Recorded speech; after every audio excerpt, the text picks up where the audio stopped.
बिस्मिल्लाहिर्रहमानिर्रहीम। लिवर और biliary apparatus की जो डेवलपमेंट है उसमें ये होता है कि जो फॉरवर्ड होती है उसका जो डिस्टल पार्ट होता है वहाँ पर से एंडोडर्मल सेल्स की वेंट्रल साइड पर आउटग्रोथ होती है।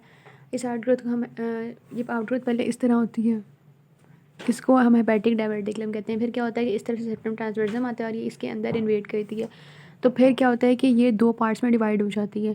इसका एक क्रेनियल पार्ट और एक कॉर्डल पार्ट बन जाता है हेपेटिक डायवर्टिकुलम का। जिसका क्रेनियल पार्ट होता है वो बड़ा होता है as compared to the caudal part. जो क्रेनियल पार्ट होता है वो प्राइमोर्डिया ऑफ द लिवर बना होता है और जो कॉर्डल पार्ट होता है वो primordia of the gall bladder होता है।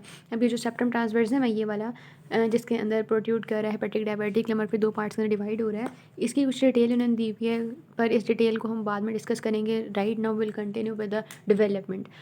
फर्स्ट पॉइंट के साथ हम डील कर चुके हैं कि लिवर और गॉल ब्लैडर किस तरह बन रहा है। सेकंड पॉइंट आ जाता है कि एंडोडर्मल सेल्स ही की प्रोलिफरेशन होती है और इंटरलेसिंग कॉर्ड्स बनती हैं जो कि बिलियरी अपरेटस के एपिथेलियम बना रही होती हैं। ठीक है, दो पॉइंट्स हो गए। हमने बात करी लिवर की, गॉल ब्लैडर की, बिलियरी अपरेटस की। फोर्थ पॉइंट के अंदर आ जाता है कि फिब्रोटिक हिमेटोपोइटिक टिश्यू किस तरह बन रहा होता है। Fibrotic haematopoietic tissue mesenchyme of the septum transversum से बन रहा होता है। कुफर सेल्स किस तरह बन रहे होते हैं, वो बन रहे होते हैं from the precursors which are coming from the umbilical vesicle. फिर क्या बात उन्होंने डिस्कस की हुई है। ठीक है, ये पहले हमारे पास कितने पॉइंट्स हो गए, ऑलमोस्ट दीज आर 4 पॉइंट्स के किस तरह डिफरेंट चीज़ें डेवलप हो रही हैं। अब वो बता रही हैं कि 5th से 10th वीक के दौरान लिवर की जो डेवलपमेंट होती है वो थोड़ी रैपिड होती है। लिवर जो होता है वो एब्डोमिनल कैविटी का जो अपर वाला पार्ट होता है उसकी जो जगह होती है वो फिल कर चुका होता है।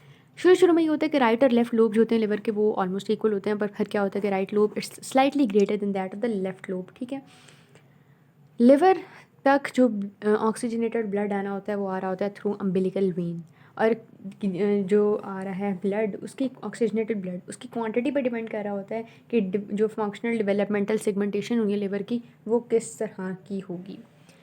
फिर ये होगी बात जनरल 5 से 8th वीक की हमने बात कर ली। फिर आ जाती है 6th वीक के अंदर क्या हो रहा होता है।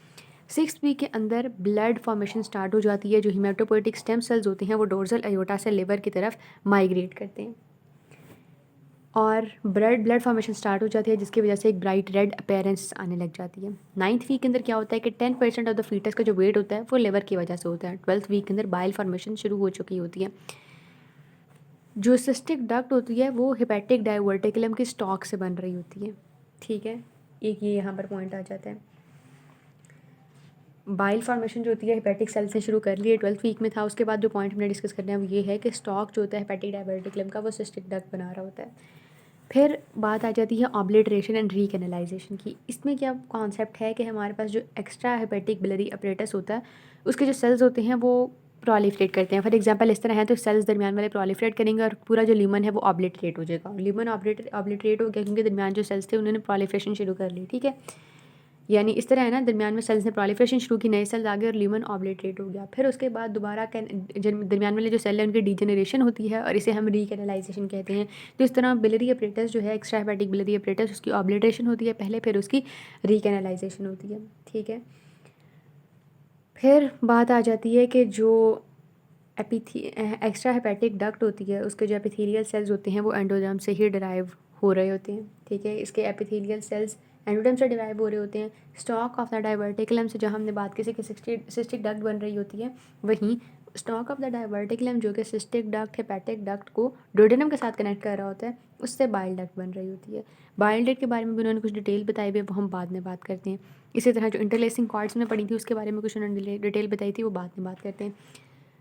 आखिरी बात ये आ जाती है कि 13th वीक के बाद क्या होता है कि बाइल जो होता है वो एंटर होना शुरू हो जाता है और एक डार्क ग्रीन कलर की अपीयरेंस का मिकोनियम बनता है जिसे हम कहते हैं स्टूल प्रोडक्शन स्टार्ट हो जाती है। ठीक है, ये सारा था लिवर और जो बिलियरी अपरेटस है उसकी डेवलपमेंट। ठीक है, एक बार हम इसको रिवाइज कर लें तो इसमें क्या आता है। सबसे पहले हमने बताया कि लिवर कैसे डेवलप हो रहा है, गॉल ब्लैडर कैसे डेवलप हो रहा है। फिर हमने बताया कि बिलियरी अपरेटस के एपिथेलियम कैसे बन रही है, फिब्रोटिक हिमेटोपोइटिक टिश्यू किस तरह बन रहा है, कुफर सेल्स किस तरह बन रहे हैं। 5th से 10th वीक में क्या हो रहा है। ठीक है, फिर 6th वीक में क्या हो रहा है, 9th वीक में क्या हो रहा है, 12th वीक में क्या हो रहा है। फिर हमने सिस्टिक डक्ट का बताया, ऑब्लिटेशन एंड रीकैनलाइजेशन का बताया, बाइल डक्ट का बता दिया, और यहाँ पर हमने एक्स्ट्रा हेपेटिक डक्ट का बताया था थोड़ा सा कि उसकी जो है एपिथेलियल सेल्स एंडोडर्म से डिराइव हो रहे थे। फिर हमने बताया 13th वीक के बाद मिकोनियम वाली बात डिस्कस कर ली। अब अगर हम बात करें कि सेप्टम ट्रांसवर्सम की थोड़ी सी डिटेल की, तो भाई सेप्टम ट्रांसवर्सम क्या होता है? सेप्टम ट्रांसवर्सम वो चीज़ होती है जो कि हार्ट और जो स्टमक की कैविटी होती है उसको सेपरेट कर रही होती है। ये वेंट्रल मीजोगैस्ट्रियम की लेयर के दरमियान ही प्रेजेंट होती है। बेसिकली ये मीजेंटरी होती है of the dilated part of the foregut. Dilated part of foregut क्या था भाई? Future stomach. ठीक है, ये सारी बात होगी सेप्टम ट्रांसवर्सम की। दूसरी बात आ जाती है इंटरलेसिंग कॉर्ड्स की। इंटरलेसिंग कॉर्ड्स जो होती हैं ये बेसिकली जो हेपेटिक साइनोसाइड्स बननी होती हैं फ्यूचर में जाके, हेपेटिक साइनोसाइड्स के गिर्द ये जो सारी कॉर्ड्स होती हैं ये एनास्टोमोज कर रही होती हैं। तीसरी बात आ जाती है बाइल डक्ट की, कि बाइल डक्ट की क्या डिटेल है। बाइल डक्ट भाई क्या करती है कि पहले तो ना ये ड्यूडेनल लूप के वेंट्रल साइड पर अटैच होती है। ठीक है, सबसे पहले इसने वेंट्रल साइड पर अटैच हो जाना है ड्यूडेनल लूप के। होता क्या है, फिर ड्यूडेनम तो कर गई रोटेट, ग्रोथ हुई उसकी और वो रोटेट कर गई।